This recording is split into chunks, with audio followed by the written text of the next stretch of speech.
Labor productivity, or the lack of it, is becoming an issue in Israel. In academia, labor productivity, also known as workforce productivity, is the amount of goods and services that a worker produces in a given amount of time. Israel's labor productivity is not just among the lowest in the developed world. The gap between the world's leading economies and Israel has grown steadily, more than threefold since the mid-1970s.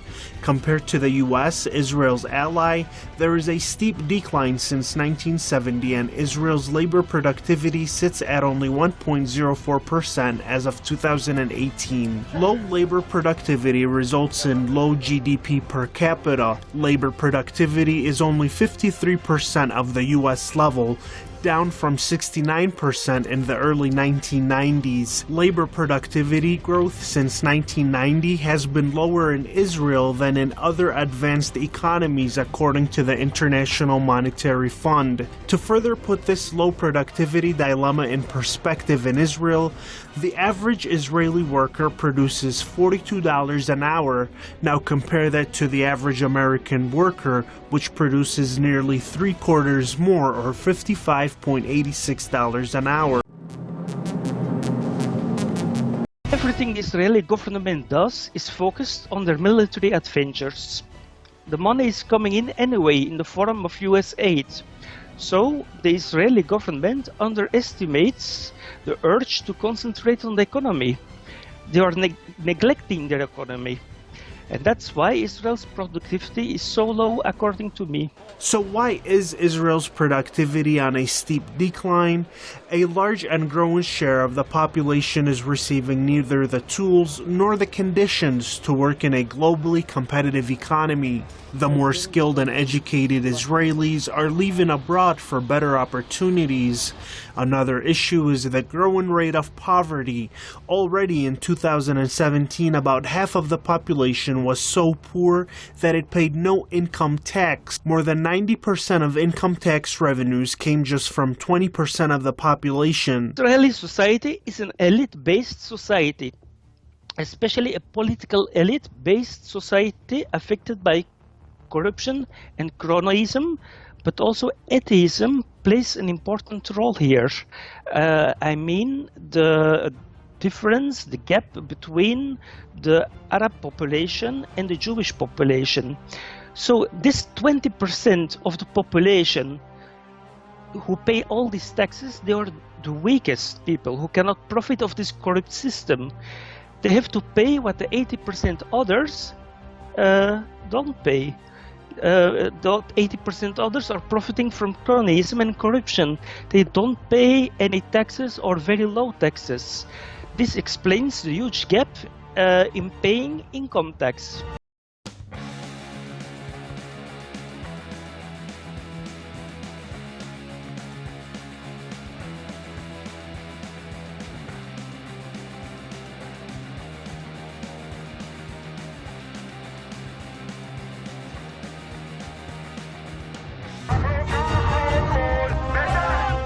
Israel's expanding economy has forced companies to close their doors in Israel and forced thousands of people out of their jobs. Teva, for example, is one of the world's largest generics drug makers. It was forced to lay off over 1,400 employees, forcing a backlash from the Israeli regime. השבוע אני אפגש יחד עם שר האוצר ושר הכלכלה עם מנכ"ל טבע. אני קיימתי איתו שיחה בשבוע שעבר, ואמרתי לו שהיעד הראשון שלנו הוא קודם כל למזער את הפגיעה בעובדים. זה דבר ראשון. דבר השני הוא כמובן לעשות ככל שניתן, למנוע סגירה של מפעל או מפעלים בירושלים.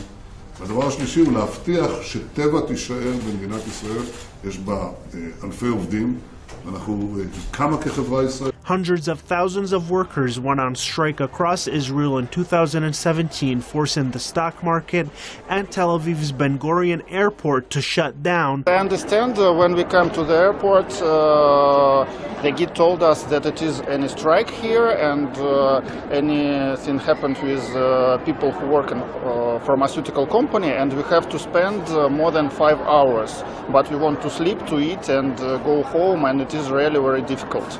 Another issue contributing to Israel's steep productivity decline is bans on products manufactured on illegally occupied Palestinian territories. Back in 2015, the European Union published trade rules for labeling products made in Israeli settlements. This caused outcry in Israel and to this day continues to impact the economy there. The European Union doesn't require a single country in the world to label products which are from contested areas or disputed territories, only in the case of Israel. Now, what does that mean? Why are they doing this?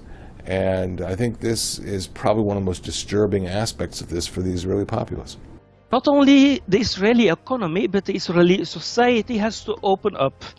This is only possible when peace has been achieved and the huge budget spent on the army can be used for economical development and growth. But to achieve peace, Israel has to roll back its whole policy of occupation and racist supremacy. Not only now, but they also have to make good on all the wrongdoings of the past, return the Palestinian, Syrian and Lebanese occupied lands, and accept a full-fledged Palestinian state, make peace with all its regional neighbors, stop the policy of aggression.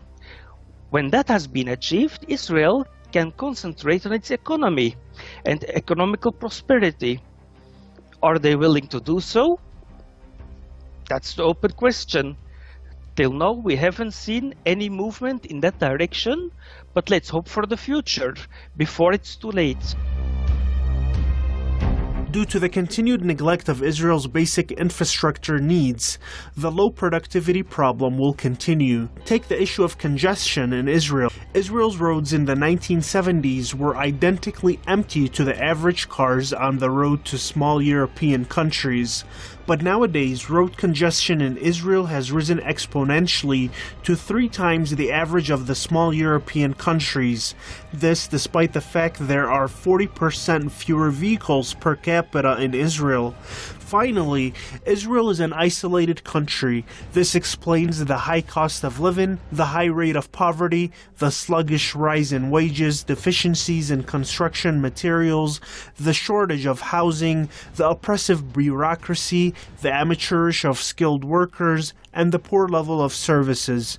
All of these are the characteristics of the same problem, inefficiency in the trade and services branches in Israel.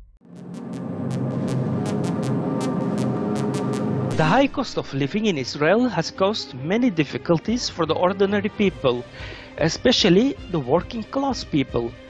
Before, we spoke of the high hopes and deep disappointments of the newly arrived immigrants.